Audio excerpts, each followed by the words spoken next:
This podcast is sponsored by FortuneFavours.ie. FortuneFavours.ie is a home workout equipment store and your one-stop shop for all home gym equipment. They are well known for their adjustable dumbbells, which combine 15 different weights in one dumbbell. They have both 24 kg and 40 kg adjustable dumbbells. Check the link in the bio of this episode for more information.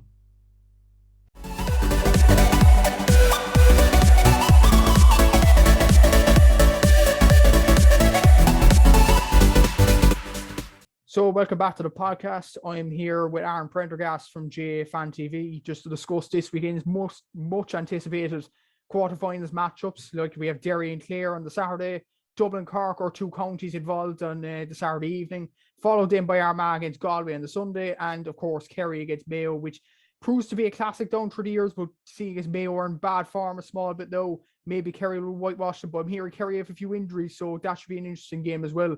I suppose, first of all, Aaron, how are you keeping at the moment? Like, are you nervous about Saturday evening, or are you confident Dublin will do the job? Yeah, no, like sleepless nights, just waiting for the rebels to come to town. Maybe you'll do us over a bit like 2010 when we all felt like that was the year we were finally going to end an All Ireland wait. But no, doing good. Really looking forward to the games this weekend. I mean, you have, as I was saying to you off air, like 4 very, very good games, like 3 games I think are going to be very competitive. I think Dublin and Cork, whilst you would anticipate that Dublin will probably pull away late on, like the Kerry Cork game was fairly competitive for 30-40 minutes. So and I think a lot of people would probably perceive Kerry as a better team than Dublin at the minute. So there is, you might think that it might, that might live up to, and I still think it's going to be a good game. Like, it's not going to be like a Leinster Championship game or around like that, where Dublin just blitz the team, win by 15-20 points. I do think it's still going to be an entertaining game, and there's still going to be a lot of talking points that will come out of it. And then, yeah, same for the other 3 games. I think it's going to be very interesting to keep an eye on those games. And as I was saying to you, I'm going to be at the Dublin Cork game, and I think I might go to the Clare Derry game. I'm nearly more excited for that game, to be honest, because I think whilst it mightn't be, free flowing spectacle of football, I think it's going to be very, very interesting, and like a lot on the line for both those 2 counties, because it's been a long time since either one of them were in an All Ireland semi-final. Yeah, definitely. So definitely looking forward to actually going to the games as well, spending the week up in Dublin. It'll be brilliant. I know Cork are huge underdogs going into the games, but at the same time, I will say it in this podcast now, I'm actually going to both the double headers. So should be a very good weekend of football indeed. And we'll start off with the first game chronologically. Derry against Clare. It's on at 3:45 on Saturday in Croke Park, obviously live at Sky Sports Arena. Like, most people would think Derry, after winning the Ulster Championship, would win this game, but most people seem to forget as well, Clare, they beat Roscommon, who finished ahead of Derry in Division 2. Like, this should be a very good game, and considering Clare haven't reached an All-Ireland semi-final since 1992, Derry since 2004, this is a huge opportunity for one of these sides to make the last 4. Yeah, I mean, it's a huge game for both counties, and I suppose it's going to be fascinating to see how it plays out, because like I think it's an awkward game for Derry in some ways, because you see the way Derry played throughout the 3 games in Ulster. It was, Jim McGuinness 2.0. It was very defensive, and they were very reliant on times when you'd have Brendan Rodgers bursting forward and Garrett McKinless, Chrissy McKaig. Like, a lot of their, it was almost reverse psychology. Like, a lot of their defenders picking up, opposing forwards, but it's actually the forwards who've been doing the marking more so than the defenders. Like, I think we all seen that clip of Michael Murphy chasing after Brendan Rodgers in the Ulster final, and Rodgers was just too quick for him. So it's going to be interesting to see how it plays out, because I think, if Derry were playing in Mayo, you could see Mayo just fall into Derry's trap.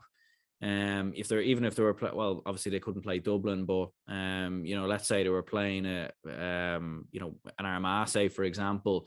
Again, Armagh would come out and attack them and run at them and try and sort of get in behind them, and Derry would be very low block defensive. Whereas with Clare, like, I could see them mirroring Derry a little bit, because at the same time, like, Derry are going to be the favourites here. They're going to be the team that are supposed to be in front. They're supposed to be the team that's going to be dominating the game, because on paper they're the Ulster champions. They've beaten Tyrone, Donegal, and and Monaghan as well. So that's why I think it could be a bit of a dangerous game for them, because when you've seen how Clare set up against Roscommon, it wasn't like the same as Derry as such. Like, it wasn't as defensive, but they were sort of forcing Roscommon to kick sort of outside scoring zones and blocking off space for goal opportunities. And I think they'll do the same against Derry as well. That's why I think this might be low scoring, and it mightn't be like the best watch in terms of it being a spectacle. It could easily be wrong on that.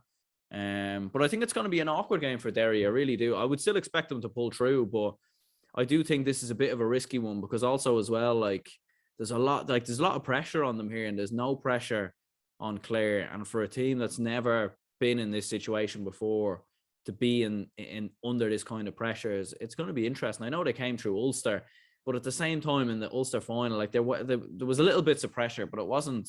I don't think it's as much pressure in this. Whereas, like, say if they were to lose this, like their Ulster Championship will still go down in history, but they'll definitely look back on it with a huge missed opportunity. Yeah, definitely. Look, what reminds me about in regards to Derry a bit was Monaghan reached the All-Ireland quarterfinals in 2013. I know they were reaching the quarterfinals playing against a much tougher test than Tyrone, with Sean Cavanagh, all them players, Mickey Hart still in charge there. But it kind of mirrors that, like Derry off the back of a historic Ulster Championship, obviously, go into a quarterfinal as favourites to win the game, and maybe a team like Clare can catch them on the hop. Like, the game against Roscommon maybe was smash and grab at the 8, but you look at Clare's talent. Keenan Sexton is back to full fitness, though. Owen Cleary, Emmett McMahon, Aaron Griffin will be back up to full form as well. Cathal O'Connor in the middle of the field as well. And Colm Collins, arguably, is one of the best managers. Like, we were talking about GAA Fan TV as well. It's kind of a battle of the best managers in Ireland between Rory Gallagher and Colm Collins. Would you agree with that? Yeah, I think so. Like, I think when you look at where they've brought both Clare and Derry, like, Derry were Division 4 side, 3 years ago. Clare were a Division 4 side when Colm Collins took over. So I think, like, they've both set the template for how to be successful. I mean, you probably would say that Rory Gallagher's inherited a very good squad of very good players, but he's put all the pieces together. He's got, there's obviously been lots of club rivalries in Derry and players who didn't want to play and didn't want to opt in for the county, and he's really changed that. So yeah, that's why I think, like, tactically it's going to be very, very interesting. And you're looking at that midfield battle as well. Conor Glass maybe going up against, I think Cathal O'Connor is very underrated as well. I thought he was very good against Roscommon, very physical player, won a lot of ball. And, like, at times as well, like when Clare, when they'd win the ball back, when they turn Roscommon over sort of in their half-back line, or in Clare's half-back line, Roscommon's half-forward line, like, they'd break through the middle, and you've seen Cathal O'Connor do that as well, on numerous occasions, and then he'd sort of offload it on into Sexton or on Cleary, and they'd work it up the pitch. But that's going to be interesting as well, like, because it's going to be, it's going to be a different test for Conor Glass around the middle, Emmett Bradley if he starts as well. And yeah, it's going to be intriguing. I mean, I don't think you can sleep on Derry at the same time, though, because they have beaten Donegal, Tyrone, and Monaghan. Like, if Tyrone came through Ulster, they'd be huge favourites for this one, and people will be looking at this as probably a comfortable win for Tyrone. But because there's still a lot of unknowns about Derry, we're not 100% sure yet. But I would still look at it and think, it should. There is the possibility that Derry pull away, but I do think at the same time it's going to be a very competitive game. And you talk about the way this game could be a bit low scoring. Like, Derry have arguably had the best defenders and goalkeeper in the championship so far. Owen Lynch has been excellent. Christy McKaig, a guest on my podcast, of course, has been unbelievable as captain. Brendan Rodgers scored 3 points in the Ulster final. Garrett McKinless has been absolutely outstanding. Like, would this be a big test for Derry defenders in Croke Park? Like, Croke Park pitch now will be wider than the likes of Clones already pitch up in Ulster. So do you think that'll make a difference to the Derry defence? Is that an interesting aspect to look at? Yeah, it could be. I mean, the fact that Clare have been in Croke Park now, won a game, beat Roscommon, it definitely could stand to them. Like, they'll be a little bit more familiar with the surroundings than probably the Derry lads. And I suppose for Rory Gallagher, it is different than Croke Park, definitely. Like, even when you go to different stadiums, you can see, like, there's a different aura about Croke Park when you're looking up at the stands and everything. It's just such an intimidating stadium in many respects. So it could certainly be an issue. I mean, in terms of the players they're going up against, obviously Clare probably wouldn't have the same level of forwards as I say a Tyrone or even a Donegal, a Monaghan as well. But Clare do still have great forwards as well, though, and the difference probably is that Clare's forwards have been in form this year. Keelan Sexton's been unbelievable. He scored 2-6 the last day. Owen Cleary's been brilliant for Clare, and he's been brilliant the last couple of years. Whereas like Donegal, like Paddy McBrearty probably wasn't in great form. They were very over reliant on Michael Murphy, and I just think as well, like Derry were able to draw Tyrone, Monaghan, Donegal sort of into their own trap a little bit. Donegal mirrored Derry very similarly and nearly beat them, and that's why I think you'll see Clare do something similar, because like it just wouldn't make sense for me for Derry to have so much men behind the ball and invite Clare way too much on them, and I don't think Clare will fall into the trap either. So that's why I think this could definitely be a bit of cat and mouse, I think, between the two. It could definitely, and I suppose, like, regardless of the result for Clare, like their hurlers obviously won last week. They're in an All-Ireland semi-final. Could be Kilkenny getting to an All-Ireland final. But you look at their performance of the footballers, the hurlers, with their resources in Clare compared to the likes of Cork and Dublin and Galway to an extent as well, and Tipperary. Are Clare the best dual county in the country? Like, I've seen a lot of people say this on Twitter, and I'm inclined to agree with them, considering the resources they have. Colm Collins is a well-astute coach, and they seem to be performing in the All-Ireland nearly every year now, not just this year. Yeah, I think so. Yeah, I'd have to agree. Yeah, because I mean, the obvious teams you'd look at as great dual counties would usually be Dublin, Cork, Galway, but that's because they're much larger populations, much bigger resources, and they're able to put a lot of money into both codes as opposed to other counties. But in fairness, Clare, when you look at them, they definitely do have a lot less resources. Like I suppose Limerick are a very good dual county, I think, as well, to be fair, when you look at how they've progressed. But again, you could argue the case that they've a lot more resources to them than Clare. So and Clare outperforming those counties as well. So yeah, I think you would have to say so. And I remember it was only like last year when there was a lot of issues with the Clare County Board and issues behind the scenes, and like I don't think all those issues have been resolved, and I don't know the whole scenario there, but the fact that like they've been able to come out of this, like I remember even like last year when I think it was the Clare minors were absolutely hammered by Cork, and everyone was so worried about Clare, and they just come on leaps and bounds. They really have. Maybe their underage isn't perfect right now, but and maybe some of that talent in hurling might dry up over the next couple of years. But at the same time, they are producing, and at the moment, it's a great time to be a Clare fan, because even going into this, there was a chance maybe that Clare got Kerry, and then, it would have been, it was a great journey, but I don't think we're going to win this one. Whereas this time they're probably like, well, we could just have a chance here. Absolutely. And even like their underage, you're definitely right. It hasn't been up to scratch over the last 2 years, but I'm just wondering how they produce brilliant players like Emma Mahan coming through the ranks, Daniel Walsh, all these players, and Gary Brennan leaving, Gordon Kelly leaving, David Tuberty coming to the end, and Clare still bring these players through the conveyor belt. It's absolutely outstanding from Clare and needs to be applauded. But for this game, you back Derry?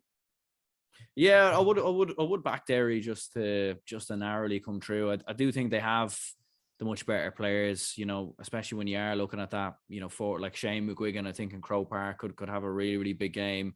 Obviously, it's the first time you've got Conor Glass playing in Croke Park as well. Like they have a lot of very good players like Niall Loughlin. I just think like with Clare's defence, there is still vulnerabilities there. Like, Roscommon still kicked 117. Limerick obviously kicked 216 against them. Like they've been kicking up big numbers against this Clare side. And I could still see Derry doing damage. But at the same time, I do expect Derry to be a little bit nervy at times. And I think that might allow Clare to stay in the game. But I would fancy Derry just to narrowly come through. Maybe by 3 or 4 points. Yeah, I'd probably go the same. Probably about 3 or 4 points, maybe even more. Like Derry are an outstanding side, but Clare will definitely put it up to them. Should be a very interesting game. Then the next game is the big one. Dublin against Cork, live at Sky Sports Arena at 6:00.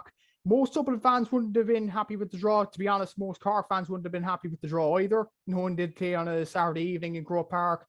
with the tickets, ticket prices, the hotel prices, and everything for Cork fans. But at the same time, like, it is a game between the capital and the biggest county by area. It's always an interesting encounter. Yeah, no, I suppose Cork fans and Cork people are always very quick to remind the Stubbs that I suppose Cork technically or geographically is a small bit bigger. But yeah, no, look, I'm excited for the game. I think, as you said there, it's probably not the biggest, or probably not the draw that either side probably would have wanted. I think with the fact that Kerry have gotten Mayo as a Dublin perspective, I think it's, but I was thinking at the same time, like, I do think it's going to be, I do think Cork will put it up to Dublin though at the same time, because like when Dublin played, both Meath and Kildare, like Meath and Kildare, they're quite lightweight. They didn't put it up to the Dubs. They didn't, like, there was no organization defensively. It was just go out, attack them, and sure, we have the better players, we'll beat them. And that's just not the case. Dublin just blew both Kildare and Meath away. Obviously, same against Wexford as well. Like, I think when you look at Cork, especially since John Cleary's come in, there does seem to be a bit more solidity around their defense. And even against Kerry as well, although that was in Parky Rin, which is going to be, a much smaller pitch, and it's obviously a ground that Kerry aren't familiar with, whereas Dublin and Croke Park are going to be very familiar with Croke Park, as we very well know. But they stayed in that game for large parts, and I think it's going to be interesting to see what damage Stephen Sherlock could do as well, because I think him and Croke Park, you could see him scoring some brilliant points. But I think all in all, like, with Dublin's talent levels, you would expect them to pull away. And this is a complete step up to what Cork, Cork obviously played Kerry this year, but I don't think Kerry were at their best. They still have another level to go up on. It was the first game. They've obviously come through about Limerick and Louth, who, was ideal draws for Cork, really, because it was the two teams coming up from Division 3. So, like, it's great that Cork are in the quarterfinals, but I do think when you look at that, I suppose those 6 forwards that Dublin have, and, Conor O'Callaghan, Costello, Kieran Kilkenny sort of in behind doing all the legwork, just think it's going to be too hot for Cork to handle. And I could see Dublin in the end pulling away quite comfortably towards the end. Yeah, it kind of has the feel to that, doesn't it? Like, you mentioned Conor O'Callaghan, they're 213 overall, 212 from play. Like, I'm just wondering, as a Cork fan, who is going to go on him. I think the obvious candidate is probably Sean Powter, because he's marked so many good players in the past. He's like a terrier. He's like a dog chasing after bone with in the defensive line. He's absolutely brilliant at that.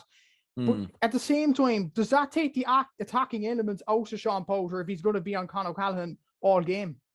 Yeah, and like, Sean Powter is a very, very good defender. I could see him putting a good job in on Conor O'Callaghan, because let's not forget, Con didn't play through the league, and Kildare and Meath were non-existent defensively. So Con probably hasn't got a real test sort of this year, especially the fact he hasn't played in the league. So, but yeah, as you said there, probably does take the attacking element away. And again, like, it's probably one of them where Cork are probably going to have to play with a sweeper, or be quite zonal at the back.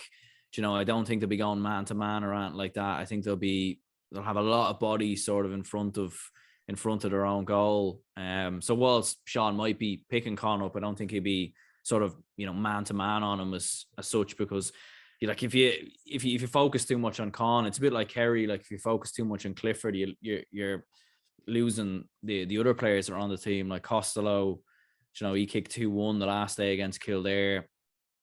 A perfect example is that was when that shot hits the post and his ball falls right in front of him. Like, you can't be too much worried on some of the other players. And it'll be interesting to see what they do with Kilkenny, because I think he's sort of like, if you can stop him doing like all that sort of leg work in the half forward line, like the support play and all the rest, you go away to stop the Dublin. Like, if you can put the brakes on Kilkenny, I think you can put the stop to Dublin. But realistically, I don't see Cork being that team, to be honest. So yeah, and that's why, like, it's, as a Dublin fan, I hope it is a test, but at the same time, I obviously don't want Cork to win. But I suppose we'll see.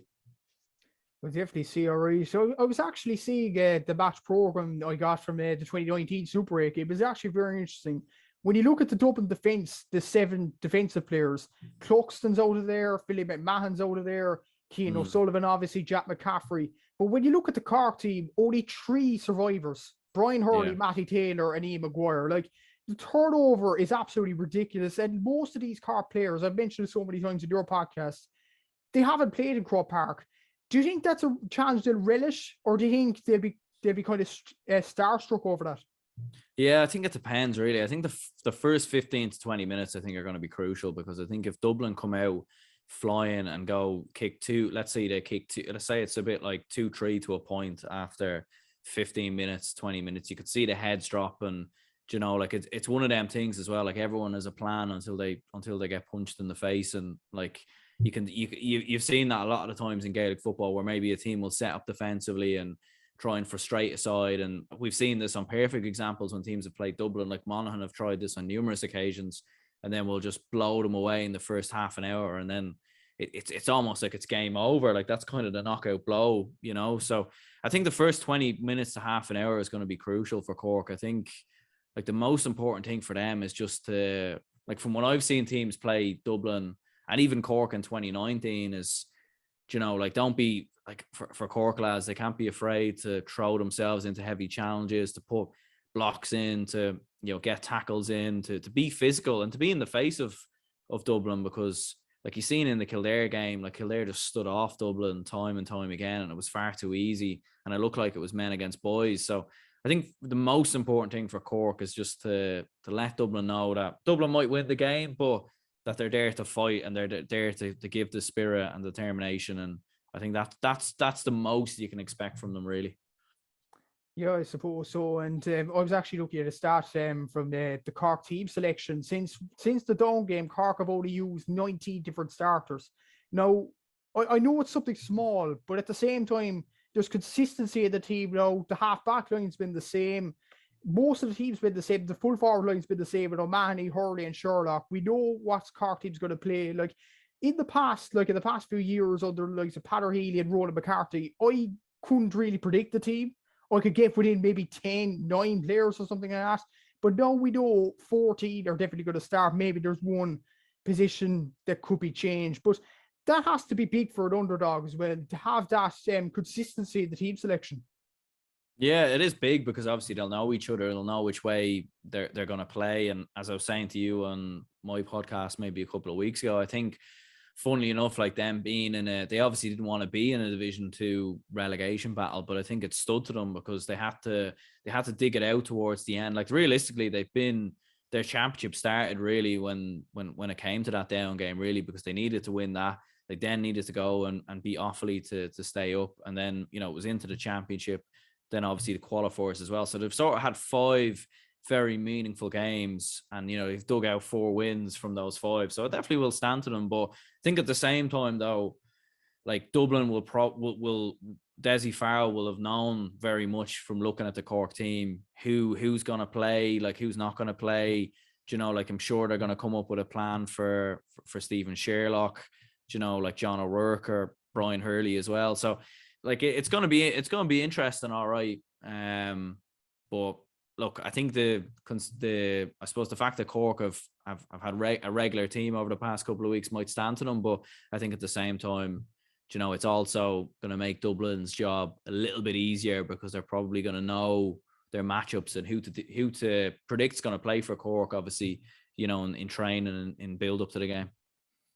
Yeah, absolutely. I think we're categorically saying Dublin will win the game, despite me being a Cork fan. You know, I'm just happy that Cork are in Croke Park and all that. But the question I'll ask you, the last question about this game, what do you think Dublin would have learned about this game? Because what they'd learn before a potential game against Kerry in the semi-final, don't discard Mayo. No, I know Mayo fans will be crying in comment sections or whatever, but what will Dublin learn from this game, if anything?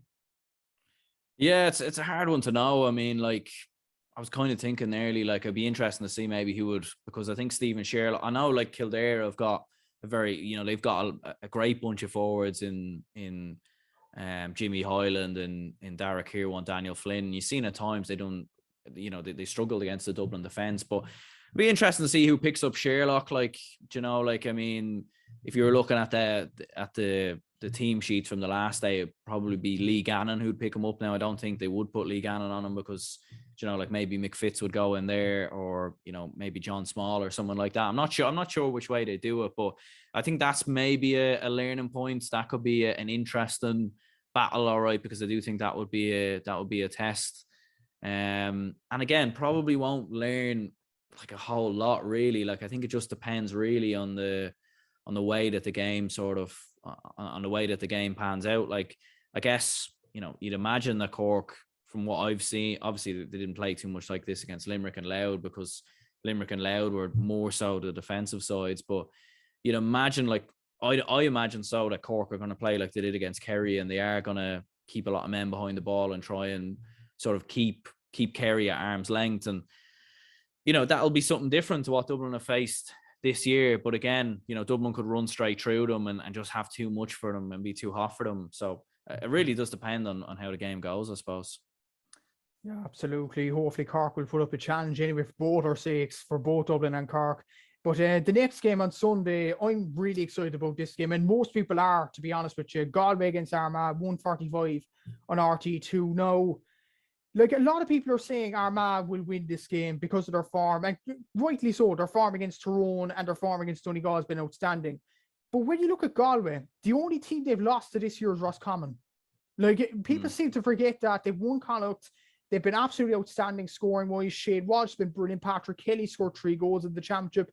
This game has all the signs to be a cracker. Yeah, like, a lot of people are sleeping on Galway, really, and I think maybe because there's just a lot of hype around Armagh after that Donegal win, after they, put in obviously a big win, and Armagh, a huge footballing county, and see the way the fans were on social media and obviously at the game as well. Like, it was basically like watching an Armagh home game against Donegal. It would look like it was 90-95% Armagh fans. So, they're most likely going to pack this stadium with their fans as opposed to Galway fans. But as you said, yeah, like, I think a lot of people probably are sleeping on the quality of Galway. Like, yes, they, Mayo were obviously a much changed team. They had a lot of injuries. They had no Henley. They had no Oisin Mullen that day. They had a lot of missing players when Galway played them, and Mayo nearly came back and beat them. And like, it's a strange one with Galway because they've had moments in games where they've looked very, very good.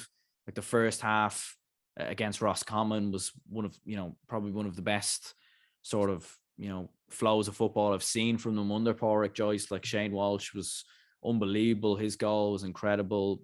He obviously kicks 1-6, and like, Damien Comer is a huge addition, obviously, back into the side from his injuries. He's a great outlet for the direct ball in there. And Robert Finnerty has been excellent as well. And then midfields like Killian McDade, Paul Conroy. I mean, Conroy's been in unbelievable form. So, yeah, I think people are definitely sort of underestimating Galway quite a bit. I do think because they haven't, again, this is what makes this game so fascinating, because it's two teams that are very sort of a bit like Clare and Derry, where they're sort of like the up and coming teams, and there's two teams that are, haven't played in Croke Park so often. Galway Armagh's quite similar as well, like maybe at a different level, but it's two teams that we've all sort of discussed in the last 2-3 years that, maybe Galway might be dark horses for an All-Ireland, maybe Armagh might be dark horses.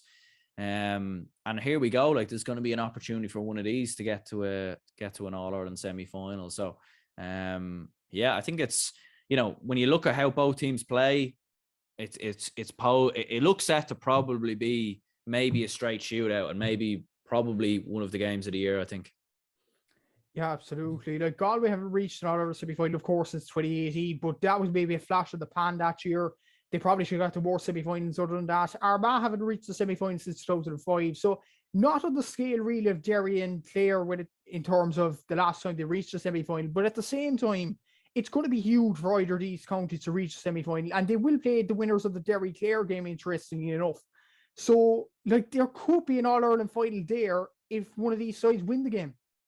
Yeah, and from a lot of people I've spoke to, like, they a lot of them all believe that whoever probably comes through this game could go on to reach the final, really. Like, and you just think of the momentum it would give. Like, I think if Derry beat Clare, obviously it gives them a lot of momentum, but it's not beating one of the. I know they've beaten obviously Donegal, Tyrone, and Monaghan already, so they have some big wins sort of under their belt. But you know, like just the momentum that either side is going to carry here and the confidence it's going to give them. Because as well, like, let's not forget Derry, you know, scraped through Donegal, but Armagh absolutely tore them to shreds and beat them out the gate really after, you know, obviously they get the early goal and then Donegal have a resurgence after that. But you like, it's just going to be very, very entertaining. Like it's a very hard game to call, to be honest. I think it's going to be like, unless we get a disappointment and you know, both sides are cagey and nervy, maybe would have been such a big game. But like, I think if both teams come to the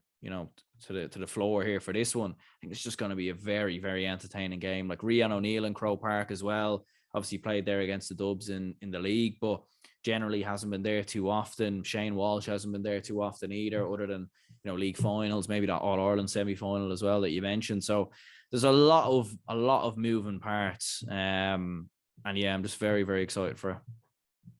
Yeah, really exciting game to look forward to. And a lot of talk for Galway has been about Damien Comer's influence. He's actually only scored 4 points in this championship. Like the midfielders, Conroy and McDade, have been absolutely outstanding. 11 points between them.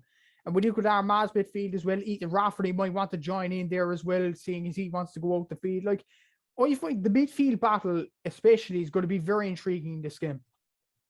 Yeah, I mean, absolutely. And like what you mentioned there with Damien Comer, I mean, he has been quite quiet, but obviously kicked 3 points the last day. And I think when you have him sort of like I think that, like with Comer, like he probably doesn't have the physical legs that maybe he had. Like, he's obviously a long time in the game. He's had injuries, but he's just a perfect player to have in around the square for like a drop and ball. He's a bit like a poacher, like, to take a, you know, expression of the football they play across the pond. Like he's a bit of a poacher at times. But yeah, as you said, the midfield battle is going to be very fascinating.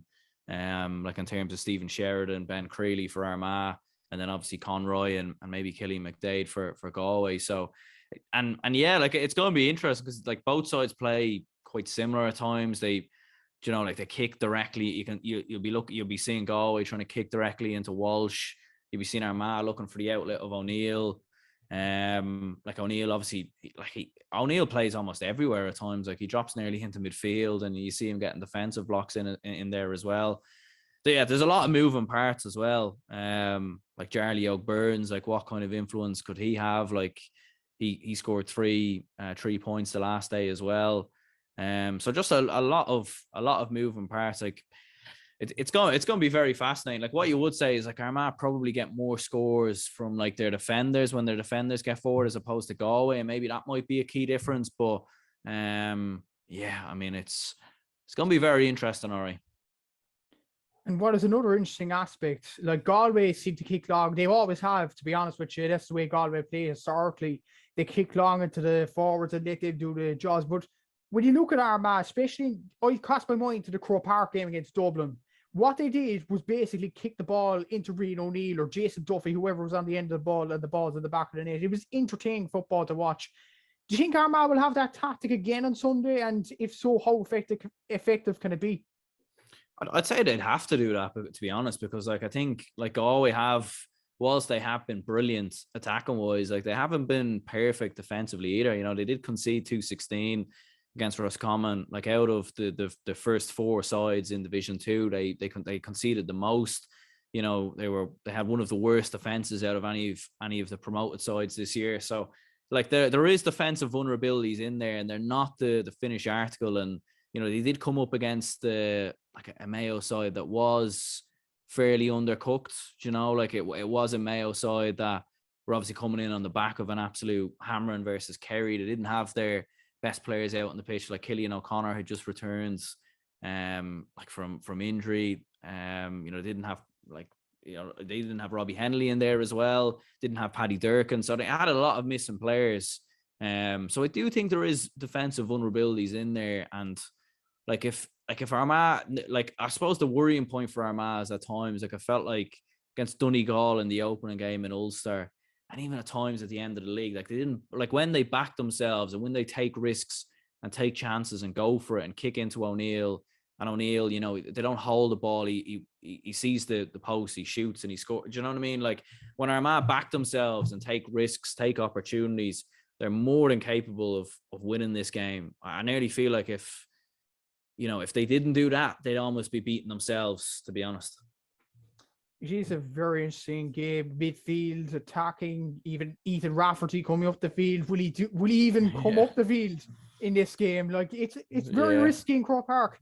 Yeah, I mean, I was thinking that as well. Like I was speaking to John McMahon yesterday on his podcast, like, and I was saying that as well. Like, I mean, he probably will, to be honest, because like he did it against Donegal, and like Donegal could work up the field. The only difference is like Donegal they play that running game. They don't kick long very often, and when they do kick long, it's sort of unorthodox to them. So even with Rafferty getting caught, they're not very quick at moving the ball, whereas Galway are. So there is a bit more of a risk there, and Croke Park is a bigger pitch, and also Ethan Rafferty, I'd imagine, hasn't played there before and won't be too familiar with it. So I think that'll be key as well. So I don't know. He just might do. I suspect that he probably will at times, but it's going to be a risky game, because I think the worrying, like the part that always makes me nervous about when you see goalkeepers doing that is it's all it takes is one mistake, one little error, one fumble. Like, does the risk outweigh the success? I'm not sure it does. Maybe, unless as you've seen, he did score twice in the victory over Tyrone. So yeah, it's going to be intriguing. All right, it definitely is. Yeah, there's a lot of intriguing aspects to this game, but who are you backing? Like, this is a huge prediction now. Who do you think will get out on top and reach the other semi-final? Armagh or Galway? Big prediction here. Yeah, I mean, it's going to be a tough one, but I kind of fancy Armagh after extra time, to be honest. I just think their bench as well could be key, especially going into extra time. Like, you look at Armagh bringing players off the bench like Conor Turby. He's obviously coming off. Jamar Hall, he came off the bench the last day as well. Like, do Galway have that same firepower coming off the bench? Like, I'm not too sure if they do, to be perfectly honest. Like, I mean, yes, you've obviously got lads like Matthew Tierney, Tom Muckelhan, like lads coming through the under 20s from a few years ago. But I just think Armagh have a little bit more. They're a little bit more physicality and condition in them as well. And I could see them just having a bit more fight and sort of doggedness than Galway, I think, personally. So I back Armagh after extra time, but yeah, I think it is going to be very close. And as I said, like, Armagh need to back themselves and need to play the way that they can, because if they don't, then Galway will beat them. Yeah, I totally agree with you. Like, even the bench, you forgot about that as well. Galway, I know Tom McCullan's a very good player, but he's very inexperienced coming off the bench, and it'll be very interesting to see him come onto the pitch. And another aspect, Galway, their record in Croke Park isn't particularly great either. So I just think Armagh will have enough to win this game. It should be very interesting indeed. And the last game is between Kerry and Mayo, live on RT2 at 4:00. Like, it's a strange one. A lot of people are writing off Mayo in this game, including myself for the last weeks, to be honest. Like, a lot of people are saying Kerry will win this game. But let's not forget, Kerry have only played Cork and Limerick in the last 2 weeks. I know Cork really put it up to them in Páirc Uí Rinn, but against Limerick especially, Kerry were well over them in that game. And Mayo, you could say, a bit battle-hardened in their last 2 games. Yeah, I mean, all the right sort of, like, I can't think of the words now, but all the right directions really point towards a Kerry win, to be honest. Because, like, when you've seen how poor Mayo were against Kildare and how poor they were against Monaghan at times as well. Like, I mean, we obviously talked about it a couple of weeks ago. Like, they can't play that same way they played against Kildare, because, like, this whole business of relying on Oisin Mullen, Lee Keegan, like, to dig you out of holes time and time again. Like, it's so interesting, because a lot of their defenders aren't natural defenders. Like, Oisin Mullen plays from midfield with his club. Lee Keegan plays further up the pitch as well. Like, he was only moved back to the full back line a couple of years ago, really sort of more so to try and combat the influence of Dublin in sort of 2016, 2017. So, like, I just don't think they can be so reliant on getting those defenders forward for scores, because, like, Kerry, especially under Paddy Talley, since he's come in, there is a lot of Tyrone-ness about this Kerry side. Like, Kerry fans won't want to admit it, but, like, you haven't seen it too much against Limerick and Cork, because they've been playing, much weaker opposition. But even at times in the league against Dublin, against Mayo, even in that league final was the perfect example. Like, they're they're becoming a very, very good side at like the turnover, sort of in like the half back line with Gavin White and Tyg Morley, you know, their Dermot O'Connor getting in there as well. Stephen O'Brien breaking up the pitch. So you could see a world where Mayo push too many players forward, don't get the same results as they did against Kildare because they're playing a much better team defensively and then get picked off on the counter attack. But at the same time, I just think like surely James Horan can't be as naive to play like that against his Kerry team, because if he does play like that, like they'll probably get hammered, to be honest. And I just think, you know, they say lightning doesn't strike twice, and hopefully for James Horan's sake it doesn't, because like surely he's not going to make that same mistake again. That's what I think. Yeah, definitely. What I was thinking as well about Pat Spillan's comment about Mayo after the Kildare game, they just won't win in All Ireland because they're relying on their backs. Like, I think it'd be so ironic if Mayo were the ones to knock Kerry out of the championship after that comment. You know?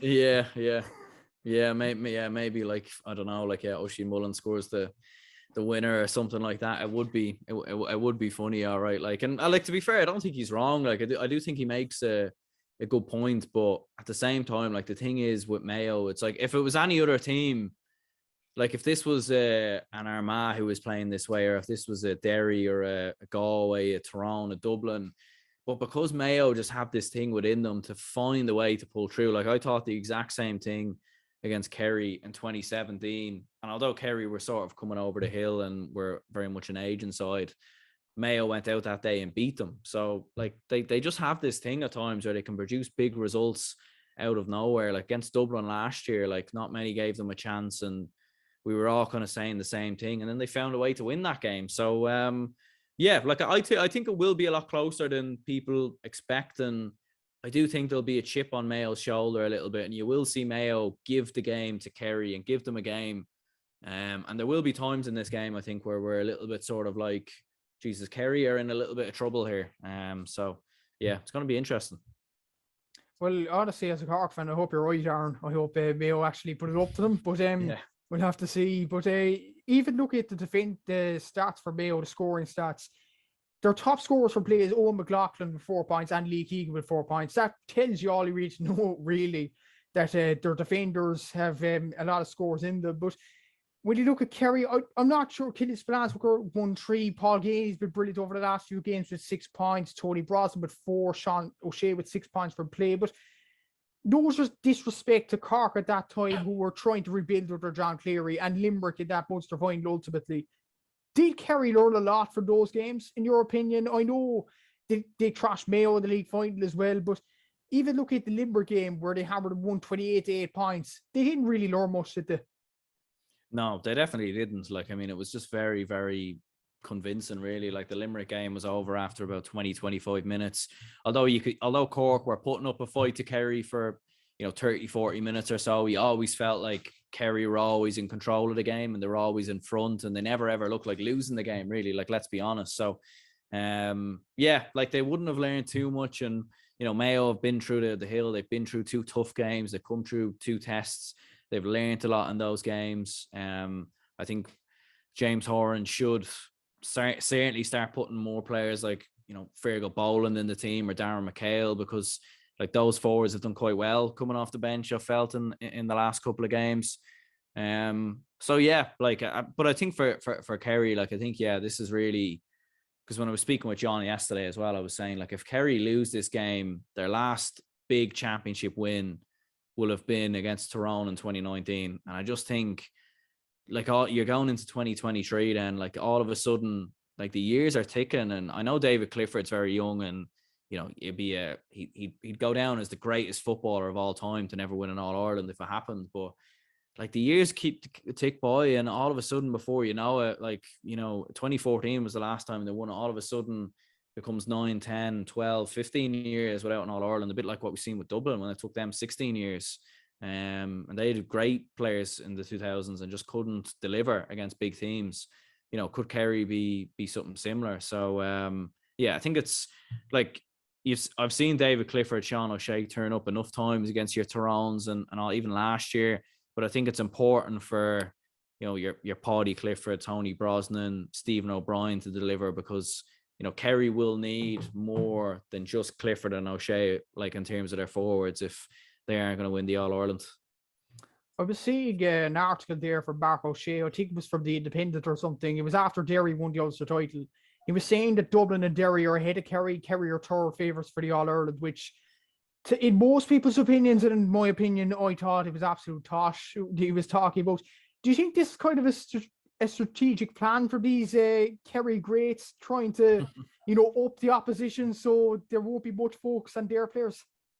Yeah, it probably is, to be honest. There probably is a bit of wheel turning there, or a bit of propaganda maybe sent out there, because they I suppose they don't want to have egg on their face if it all goes wrong. Like if Kerry get turned over by Mayo, like people, like I think everyone was referencing that article where Pat Spillane was talking about Kerry winning the All-Ireland when Tyrone won it or something like that. This Kerry team are miles better than Tyrone, and everyone was sharing it around. Like, I suppose a lot of people are probably afraid of being that person, to be honest. I think maybe that's probably why they're feeling that way. I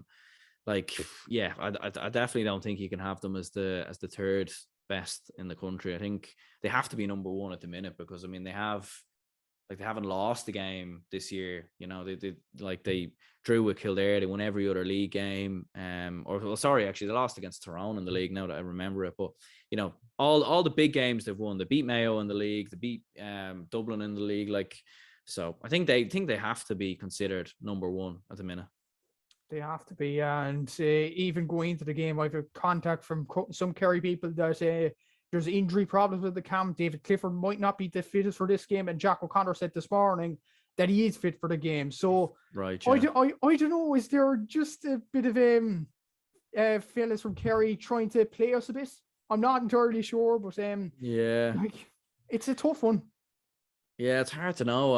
Obviously Clifford was injured for the game against Limerick, but that was 4 weeks ago. So, I'd want to be a big injury. I feel like we would have heard about it, to be honest. And then again, what other players are going to be missing in there? Because the thing is about Kerry is that, even if you have a Tony Brosnan injured, let's say, well, then you have Paul Gainey to slot in, and let's say Stephen O'Brien's injured, but then Micheál Burns can slot in. So Kerry have a lot of adequate replacements, serious veterans who can come in there, whereas Mayo, they're relying, if once you take Ryan O'Donoghue out, it's like an under 20 footballer from the last couple of seasons who comes in to the team. So it's a little bit different, in my opinion. I think Kerry have got much bigger depth in their panel, but yeah, we see this all the time. I'm sure it might be some mind games, and you might hear that Ryan O'Donoghue's injured for this game, and then all of a sudden he'll start, or something like that. I don't know how many times down the years I've seen these things where, this player is injured or that player is injured, and then lo and behold, there they are in the starting 15 as a late change. So it's going to be, usually Mayo release their team news early, so I'll be interested to see if they do it this time, because normally Kerry don't really. So they haven't done so in the last few weeks. That's the most interesting thing about Mayo. They've normally, in the league, they released this, I'd say even Tuesday before the weekend, or let's be fair, probably a Wednesday.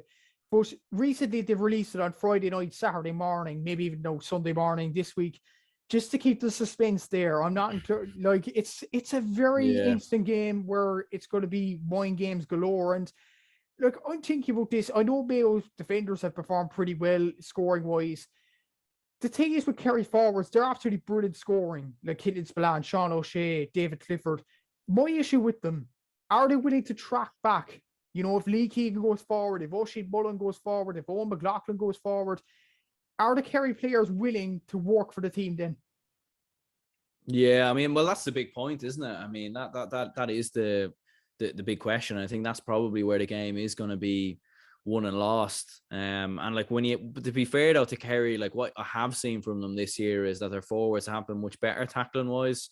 And again, you can see with the defensive sort of structures that have been put into their team this year, because of obviously what's happened in previous years. They've obviously looked at that Tyrone game and seen where they've lost. So I personally, I could see those lads tracking back, like your Cliffords, your Gainies, all the rest. I could see them tracking back, but at the same time, again, they might track back a little bit, but they might also leave, they might leave a few men up there, because if Mayo aren't at the races like what they were against Kildare, and let's say they start playing poor passes or are slow in possession and not really doing that, and all it takes is a couple of quick passes. And the Clifford goal versus O'Hara is the perfect example of that. Mayo are messing around, ball works up to Clifford, he's 1v1 with O'Hara, turns him inside and out. And if Kerry, if those situations happen again, like I just don't see how Mayo can win the game. Interesting point you actually mentioned there with O'Hara and Clifford. And I was going to ask you about this next. Now that O'Hara has been on Clifford, it was pretty bad in the league final. Clifford scored a load off him.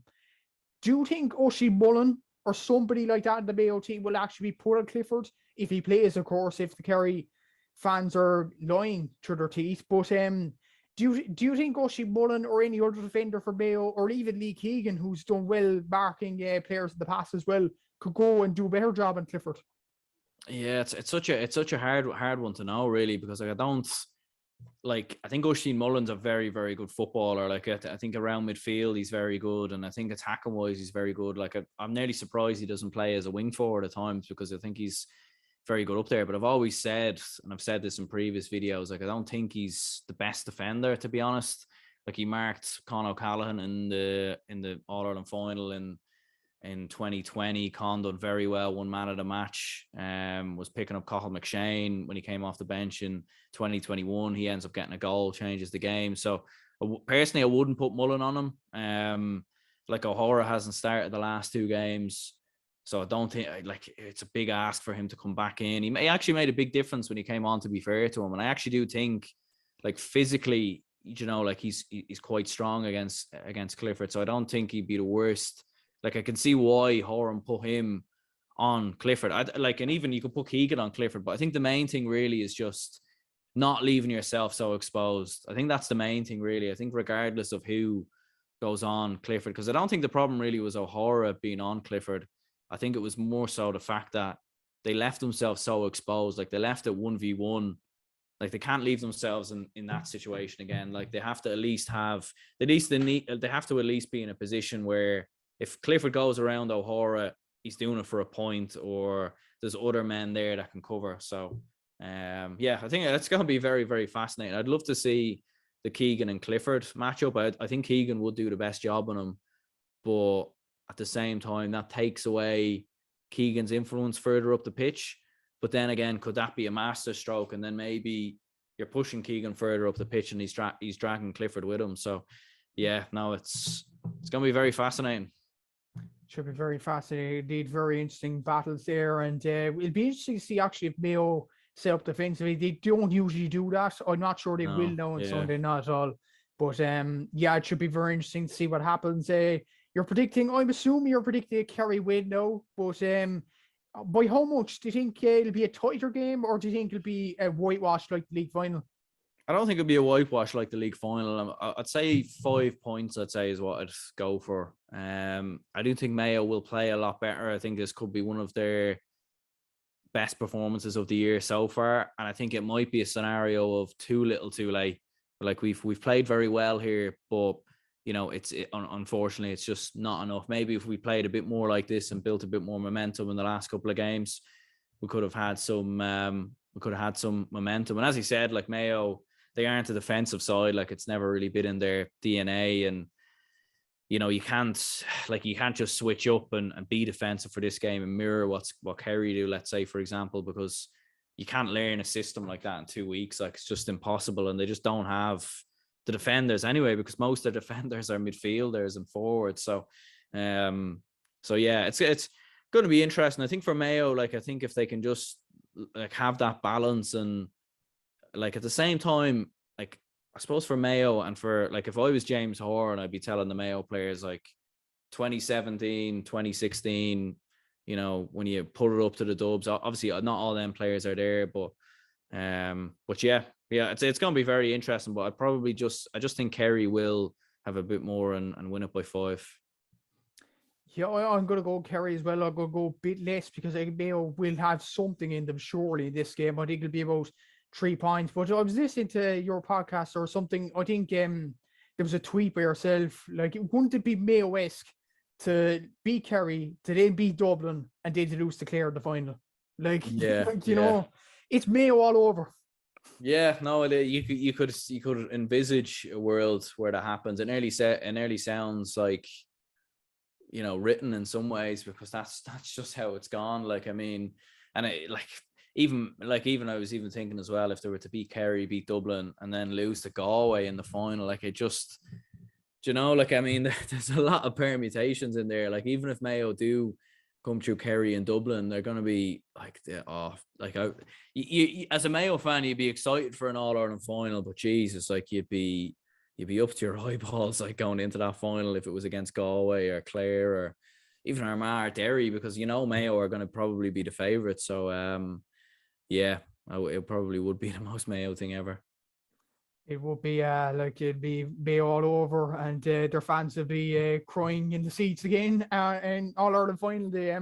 Thank you for joining on the podcast, Aaron, and hopefully we'll have a good battle on Saturday evening, Cork Dublin, huge battle, and hopefully you'll enjoy the 3 other games. Should be very exciting weekend. Yeah, look, hopefully it is competitive for both our sakes. We're obviously both going to be at the game, so, you know, we don't want to see a whitewash in a game that's finished at halftime. We want to see a competitive game, so hopefully it's exactly that. And yeah, no, cheers, Matthew, for having me on as always.